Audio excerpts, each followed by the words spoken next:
Assalamualaikum warahmatullahi wabarakatuh. Kembali lagi di channel saya, Malaswarsi Nugraheni. Di sini kali ini saya akan membahas tentang penulisan butir soal pada mata kuliah Evaluasi Pembelajaran Bahasa dan Sastra Indonesia.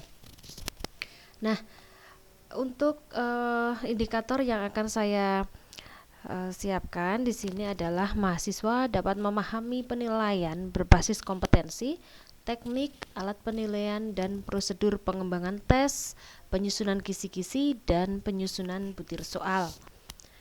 Kemudian tujuan dari paparan ini adalah untuk meningkatkan kemampuan mahasiswa calon guru yang profesional khususnya dalam penulisan butir soal. Lalu setelah mempelajari ini diharapkan para guru atau calon guru dapat menyusun kisi-kisi dengan benar dan mengembangkan butir soal yang valid dan reliable.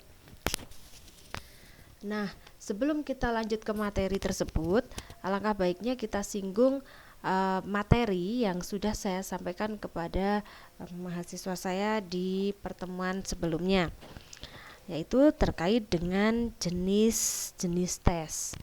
Ya, karena di sini yang akan kita kembangkan adalah instrumen evaluasi berbentuk tes. Jadi, di sini yang akan kita bagi adalah jenis tes itu sendiri yang meliputi jenis tes buatan guru, ada tes baku, kemudian jenis tes yang berdasarkan pembuatannya adalah tes kelompok dan tes perseorangan. Lalu ada jenis-jenis tes berdasarkan bentuknya, yaitu bentuk tulisan, bentuk lisan, dan bentuk perbuatan. Selanjutnya ada jenis tes yang berdasarkan kompetensinya, yaitu tes kemampuan dan tes kecepatan. Selanjutnya ada jenis tes yang berdasarkan waktunya, yaitu tes formatif, sumatif, diagnostik, dan tes penempatan. Nah, fokus kita kali ini adalah untuk membahas tentang tes tulis.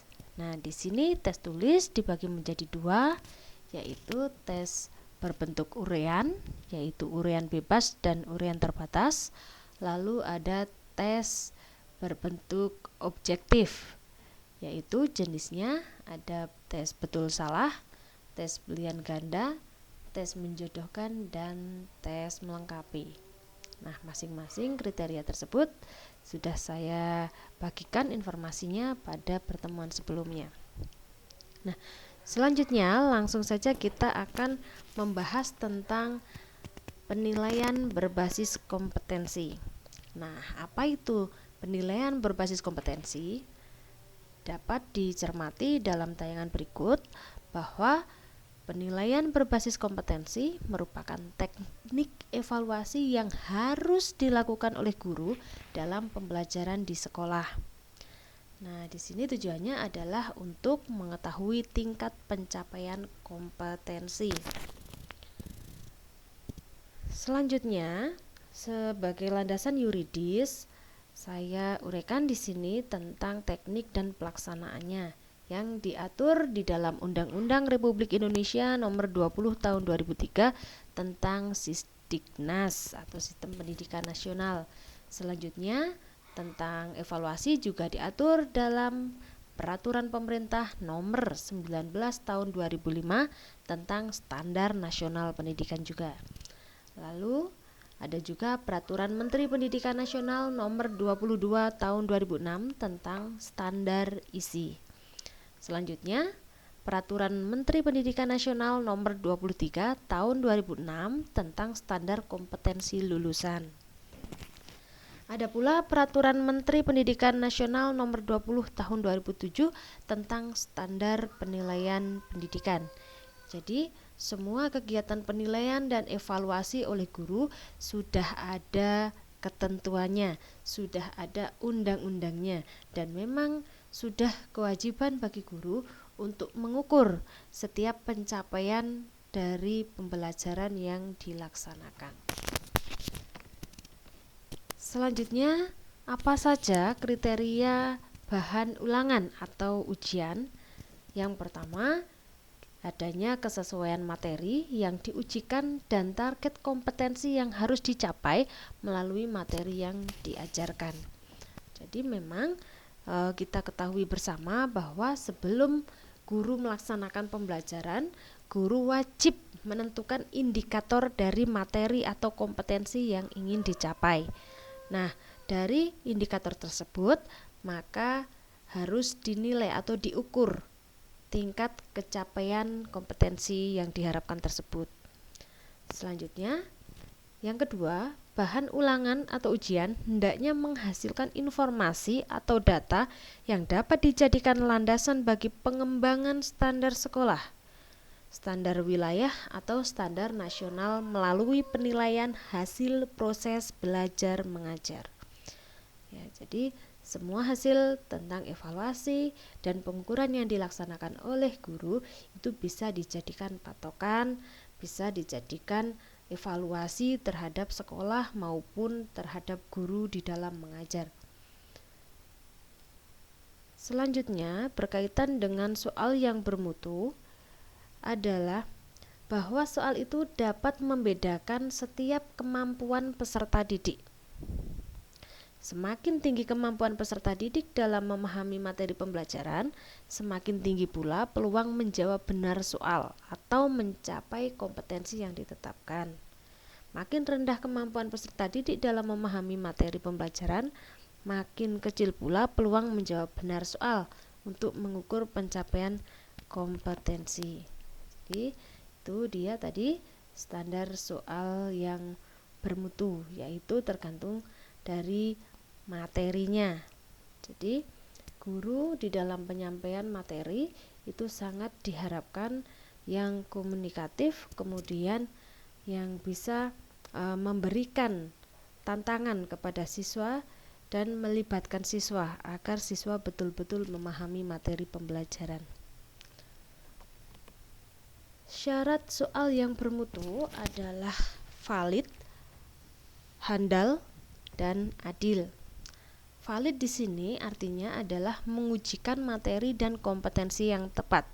Sedangkan handal atau reliable itu konsisten hasil pengukurannya. Adil tidak merugikan pihak tertentu. Nah, suatu ketika nanti akan saya ajarkan pada materi di pertemuan mendatang tentang cara validasi soal dan bagaimana cara mengukur kesahihan dan reliable soal. Teknik penilaian dan bentuk instrumen.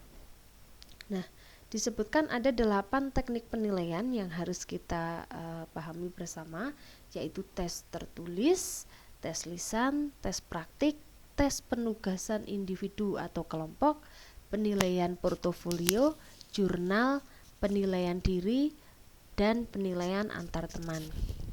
Untuk bentuk instrumennya, tes tertulis sendiri sudah dijelaskan tadi pada awal-awal refleksi, yaitu ada tes pilihan berbentuk pilihan ganda, benar salah, menjodohkan, ya. Lalu ada tes isian, ada isian singkat dan uraian. Sedangkan instrumen untuk tes lisan adalah daftar pertanyaan.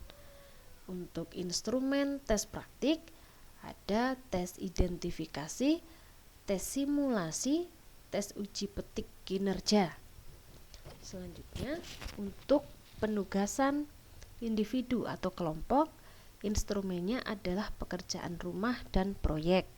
Sementara untuk penilaian portofolio, kita menggunakan instrumen lembar penilaian portofolio. Lalu untuk jurnal itu ada catatan jurnal.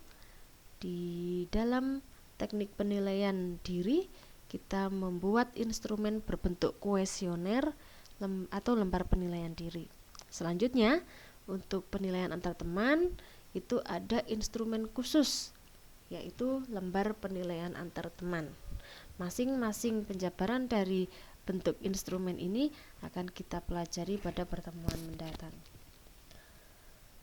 Selanjutnya, prosedur pengembangan tes. Yang pertama adalah menentukan tujuan penilaian. Sebelum kita menyusun tes, menyusun soal, kita harus menentukan tujuan penilaian.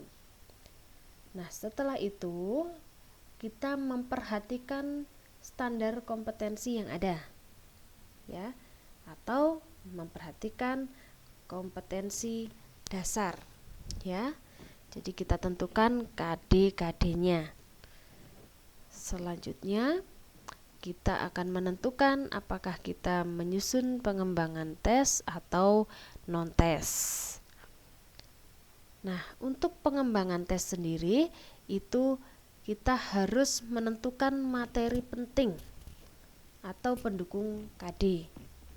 Ya, selanjutnya kita juga dapat mengujikan ini apakah materi itu tepat diujikan secara tertulis atau lisan. Ya, tergantung nanti kebijakan guru dan dari materi itu sendiri. Selanjutnya ini nanti tepat atau tidak, kalau tertulis itu tepat atau tidaknya di mana, kemudian lisan juga nanti diukur keefektifannya. Nah, apabila soal yang sudah ditulis guru itu tepat, maka kita langsung menentukan bentuk objektif atau nanti kita buat soal-soal dengan bentuk uraian. Ya, intinya semuanya mengikuti kaidah penulisan soal, ya, dan menyusun pedoman pensekoran. Selanjutnya apabila kita memilih soal tertulis atau soal lisan tetapi tidak tepat, maka kita akan menentukan tes. Nah, tesnya adalah menggunakan kinerja, penugasan, atau hasil karya. Gitu. Selanjutnya untuk non-tes itu bentuknya adalah pengamatan, tes sikap, dan lain-lain. Jadi setiap pertemuan guru harus membuat dua instrumen ini, yaitu instrumen tes dan instrumen non-tes. Nah, instrumen tes sendiri memang tidak harus setiap pertemuan diujikan, ya, tetapi beberapa kompetensi dasar yang telah digabungkan itu sekali untuk tes, ya. Jadi mungkin kompetensi misalnya tentang materi teks hasil observasi, ada beberapa KD di situ dijadikan satu menjadi satu kali tes, bukan satu pertemuan satu tes, ya. Kemudian untuk teknik non tes itu setiap hari, setiap pertemuan guru harus melakukan pengamatan. Juga ada tes sikap. Selanjutnya untuk menentukan kaidah penulisan soal, guru harus memperhatikan materi, konstruksi atau penyusunnya, ya, kemudian bahasa dan budaya. Nah, bagaimana cara menyusun kisi-kisi? Nah, kita membagi menjadi beberapa, yaitu berdasarkan jenis perilaku yang dapat diukur. Nah, di sini perilaku yang dapat diukur yaitu kognitif, afektif, dan psikomotor. Ya. Kemudian penentuan perilaku yang akan diukur kita tertuang di dalam standar isi, yaitu perilaku yang terdapat dalam rumusan kompetensi dasar atau pada standar kompetensi. Nah, bagaimana yang ketiga yaitu penentuan dan penyebaran soal. Sebelum menyusun kisi-kisi dan butir soal, perlu ditentukan jumlah soal setiap kompetensi dasar dan penyebaran soalnya, ya. Jadi nanti kita cek dulu contoh dari penyebaran butir soal untuk penilaian akhir semester ganjil misalnya. Nah, di sini contoh yang saya tuangkan masih dengan kompetensi dasar pada KTSP, ya. Di sini bisa kita gunakan kurikulum yang terbaru. Tertuang di sini nantinya kompetensi dasarnya 3.1 dengan 4.1, kemudian materinya apa, jumlah soal tes tulisnya yang berbentuk pilihan ganda berapa, lalu uraiannya juga berapa, nanti ada jumlah soal praktiknya, ya. Jadi seperti inilah, mohon dicermati dan dipahami. Untuk kompetensi dasar di sini bisa diganti disesuaikan dengan kurikulum yang berlaku. Saat ini kita menggunakan kurikulum nasional, maka kompetensi dasar yang tertuang di kolom kedua itu adalah 3.1, kemudian 4.1, seperti itu ya. Kemudian materi yang bersangkutan dari kompetensi dasar itu apa, lalu jumlah soalnya mau yang berbentuk pilihan ganda berapa, ini harus jelas ya, karena jumlah soalnya juga sudah ditentukan harusnya ya. Sebelum kita membuat soal, kita harus menentukan jumlah soal, kemudian adil dalam penyebaran butir soalnya ya, tidak gemuk pada materi tertentu atau terlalu kurus pada materi tertentu. Jadi betul-betul disebar dengan merata. Kemudian format kisi-kisi penulisan soal, di sini formatnya ada identitas soal, ya, ada identitas sekolah, mata pelajaran, kurikulum yang berlaku, alokasi waktu, kemudian jumlah soalnya berapa, bentuk soalnya dan sebagainya ya. Itu. Kemudian untuk kolomnya ini harus disesuaikan juga, ada nomor, kemudian kompetensi inti. Kalau sekarang tidak perlu ya, tidak masalah, langsung ke kompetensi dasar saja. Kompetensi dasarnya kelas, semester, materi pokoknya apa, indikator soalnya apa, kemudian nomor soalnya apa. Nah, ini yang akan Anda kerjakan nanti ketika Anda menjadi guru, kemudian memberikan evaluasi untuk soal semester ganjil atau semester genap kepada siswa-siswa Anda. Nah, isi pada kolom 2, 3, pada 5 adalah harus sesuai dengan pernyataan yang ada di dalam silabus atau di dalam pedoman kurikulum. Nah, kisi-kisi tidak diperkenankan mengarang sendiri kecuali pada kolom nomor 6. Ya, untuk kisi-kisi harus disesuaikan dengan standar kompetensi dan kompetensi dasarnya. Kisi-kisi yang baik harus memenuhi persyaratan berikut. Ada kisi-kisi mewakili isi atau silabus, komponen-komponennya diuraikan secara jelas dan mudah dipahami, materi yang hendak ditanyakan dapat dibuat soalnya. Nah, selanjutnya adalah perumusan indikator. Untuk merumuskan indikator dengan tepat, guru harus memperhatikan materi yang akan diujikan, indikator pembelajaran, kompetensi dasar, dan standar kompetensi. Nah, indikatornya harus memenuhi persyaratan sebagai berikut. Yang pertama adalah menggunakan kata kerja operasional, ya atau kata kerja untuk perilaku khusus yang tepat.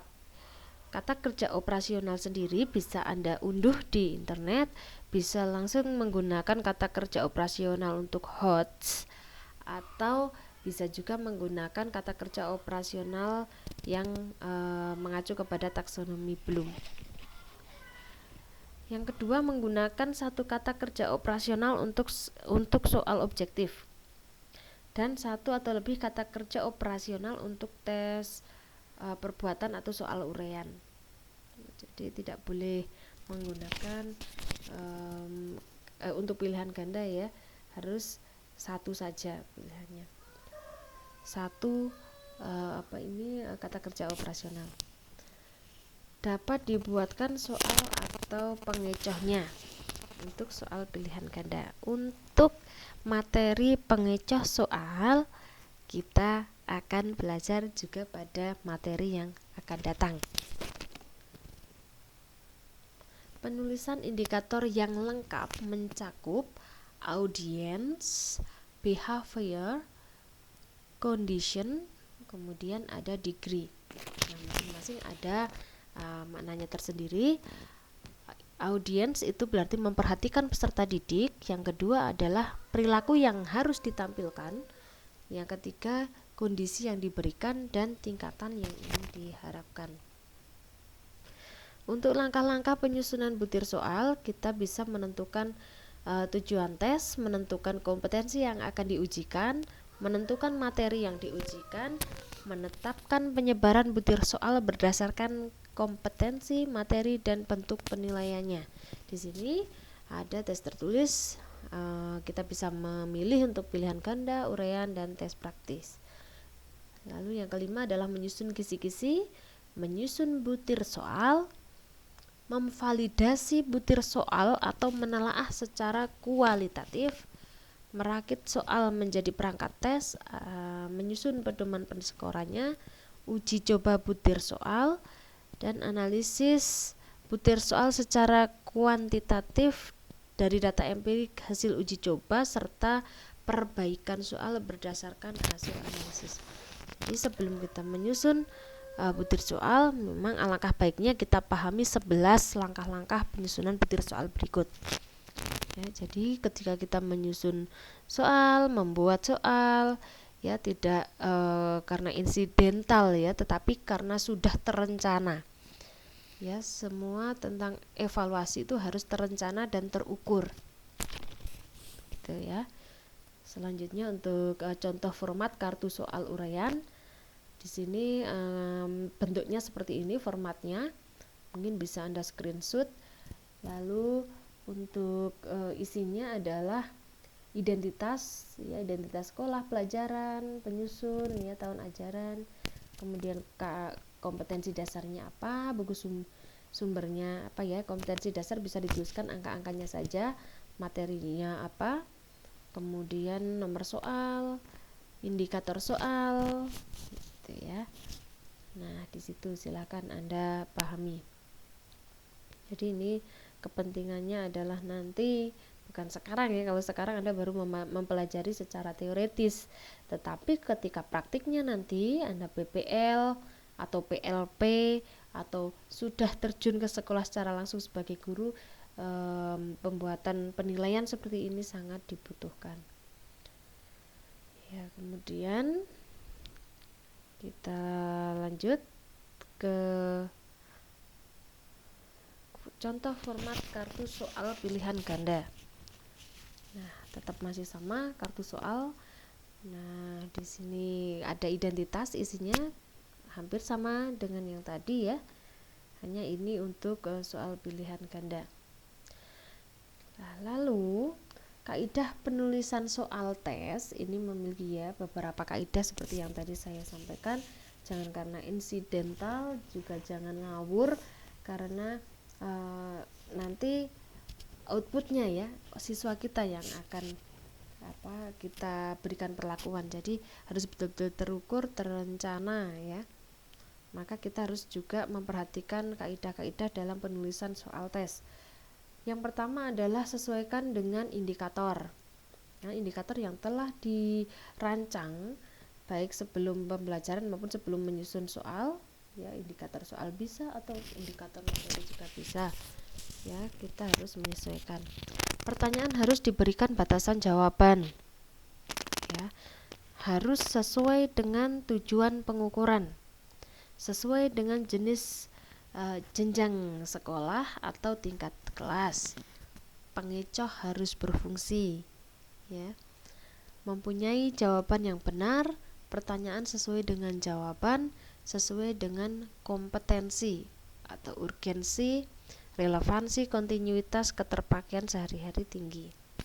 Gitu ya. Agar Anda lebih memahami, silahkan nanti kita diskusikan melalui sistem di Elita maupun di di WA group juga boleh ya. Jadi kaidah penulisan soal itu kita bisa membagi menjadi dari segi materinya ya. Ini dari segi materinya, kemudian nanti juga ada dari segi konstruksinya. Nah, kalau konstruksi dalam kaidah penulisan soal tes jenis konstruksi, kita harus menggunakan kata tanya atau perintah yang menuntut jawaban terurai. Gitu ya. Lalu ada petunjuk yang jelas tentang cara pengerjaan soal. Ada pedoman penskoran. Ada gambar, grafik, peta atau sejenisnya yang disajikan dengan jelas, terbaca dan berfungsi. Pokok soal harus dirumuskan secara tegas dan jelas. Rumusan pokok soal dan pilihan jawaban harus merupakan pertanyaan atau pernyataan pernyataan yang diperlukan saja. Jangan memberi petunjuk ke arah jawaban yang benar. Gitu ya. Jadi ya guru memang harus pandai untuk mengotak-atik kata-kata kalimat agar tidak terkesan mengarah kepada satu jawaban, atau bahkan jawabannya berbeda dengan pertanyaannya. Itu ya, jangan sampai. Oke. Selanjutnya tadi masih di kaidah penulisan soal yang jenis konstruksi, jangan mengandung pernyataan yang bersifat negatif ganda atau kita sebut dengan ambigu ya.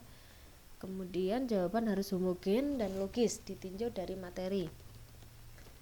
Panjang rumusan pilihan jawaban harus relatif sama. Jawaban jangan mengandung pernyataan semua pilihan jawaban di atas salah. Jangan sampai ada seperti itu, atau semua jawaban di atas benar. Ini adalah soal yang menjerumuskan peserta didik ya. Jawaban yang berbentuk angka atau waktu harus disusun berdasarkan urutan besar kecilnya nilai angka atau kronologis. Tidak menggunakan kata yang bermakna tidak pasti seperti sebaiknya, umumnya, kadang-kadang. Ini karena opini ya, tidak diperkenankan. Jangan bergantung pada jawaban soal sebelumnya. Nah, selanjutnya adalah kalimat soal harus komunikatif, menggunakan bahasa yang baik dan benar.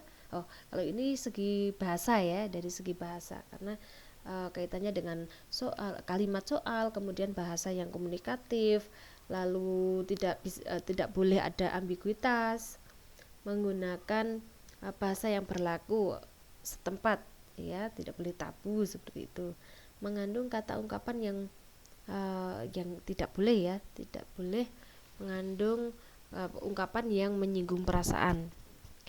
Bahasa yang digunakan komunikatif, jawaban jangan mengulang kata atau frase yang bukan merupakan satu kesatuan pengertian ya. Jadi ya intinya membuat soal itu tidak boleh berbasis pada soal sebelumnya atau menjerumuskan dengan pilihan-pilihannya. Jawaban A, B, C, D adalah salah gitu. Seperti kita bisa menilai lah dari LKS ya. Dari LKS itu bisa kita ukur sejauh mana kevalidan soal, keefektifan soal maupun sesuai atau tidaknya dengan kriteria penulisan soal. Nah, saya kira itu dulu paparan dari saya terkait dengan penulisan soal, jenis soal ya, atau jenis penilaian tes. Terima kasih atas simakan Anda ya. Jangan lupa like dan subscribe. Jadi seperti blogger-blogger. Ya, terima kasih sekali lagi. Assalamualaikum warahmatullahi wabarakatuh.